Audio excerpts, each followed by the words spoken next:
While Israel and the region face fierce enemies like the Islamic Republic of Iran, major opportunities for cooperation and peace have emerged in the Middle East, opportunities many never expected. Well, the second part of the book is called Opportunities, the allies in the book. Tell us about that, and you've been a part of that in the sense of meeting many of the leaders here in the Middle East that have become opportunities. One of the silver linings to the darkening clouds here in the region as the enemies coalesce into an alliance. Really, it's not just that they're individual enemies, that they're building an alliance against the United States, against NATO, against Israel. But one of the silver linings is that the threat posed by Iran and its enemies is it is totally causing Arab leaders in this part of the world to fundamentally rethink who is my enemy and who is my ally. Historically, for the last 100 years, the Arab world has seen Israel as their #1 enemy. And they've hated the United States because the United States has treated Israel as their #1 ally in this region. But everything is changing. And that's what's so fascinating, is that I've had this opportunity. God has opened doors that I can't explain how those doors open. I mean, God did it. Why he did it with me, why he allowed me to bring other evangelical leaders with me to go meet with all the top kings, crown princes, presidents, and prime ministers of this region, to bring the Christian Broadcasting Network with me on all of those trips. I can't explain God's sovereign purposes, but he gave us a front row seat for the other big story in the Middle East over the last 20 years. The first story being the enemies are growing more dangerous and they're coalescing into a team.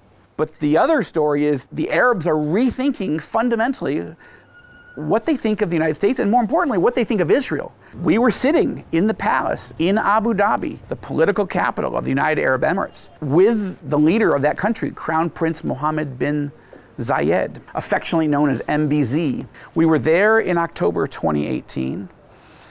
There was no talk of Abraham Accords. There's no talk on the horizon of an Arab-Israeli peace treaty.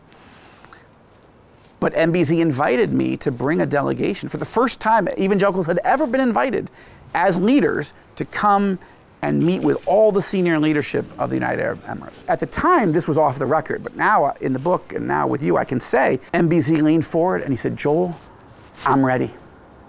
I'm like, "What?" He said, "I'm ready to make peace. I want to make peace with Israel." I said, "Even if the Palestinians are ready?" Even if the Palestinians are not ready. So we ended up having this fascinating behind the closed doors conversation in the palace, in his living room. What do you mean? How have you gotten there? What would it take to get to an actual agreement? And we walked out of that palace knowing that United Arab Emirates was going to go make peace with Israel, but we were not allowed to say anything. And less than 2 years later, MBZ was the first one. Yeah, I was here when the announcement was made in August, and I started getting texts from senior advisors to the Crown Prince. "Watch your news. We're about to make the decision. It's coming."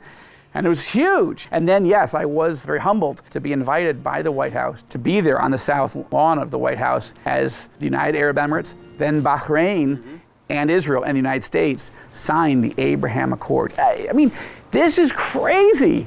The fact that one Arab country was ready, but within days, the Bahrainis came forward. And then, wasn't that long after that, that the Sudanese said, "We're ready." And then the Moroccans, and then non-Arab, but still Muslim, Kosovo, came forward and said, "We're ready to make peace and normalize our relations with Israel." This is huge. And I think for many Americans, particularly American Christians, but also Christians all over the world, COVID was a year that was so dark, health-wise, so dark economically. And of course, in the United States, race riots, churches closed, not being allowed to open, a massively divisive political presidential campaign. There were so many issues on the table in the United States and around the world. Almost nobody really paid attention to the biggest series of Arab-Israeli peace treaties in history since the Egyptians and the Jordanians. So again, this is the first book, Enemies and Allies, that takes you into the actual palaces, takes you inside the rooms as you meet the very men who made these decisions. Why did they do it? What are their values? How did they change from being people who were united against Israel for the last 100 years. Economic boycotts, some of them actually actively engaged in war. How did they change? The Iranian leadership is a big part of why they changed. They fear Iran. They, as Arab leaders, are not sure. Will the United States stand with them? They're not sure, but they are sure that the Israeli nation, the Israeli leadership, would be with them in a fight to the death against the Iranian regime. And that, a lot of prayer by Christians all over the world, it's a great testimony to praying for the peace of Jerusalem.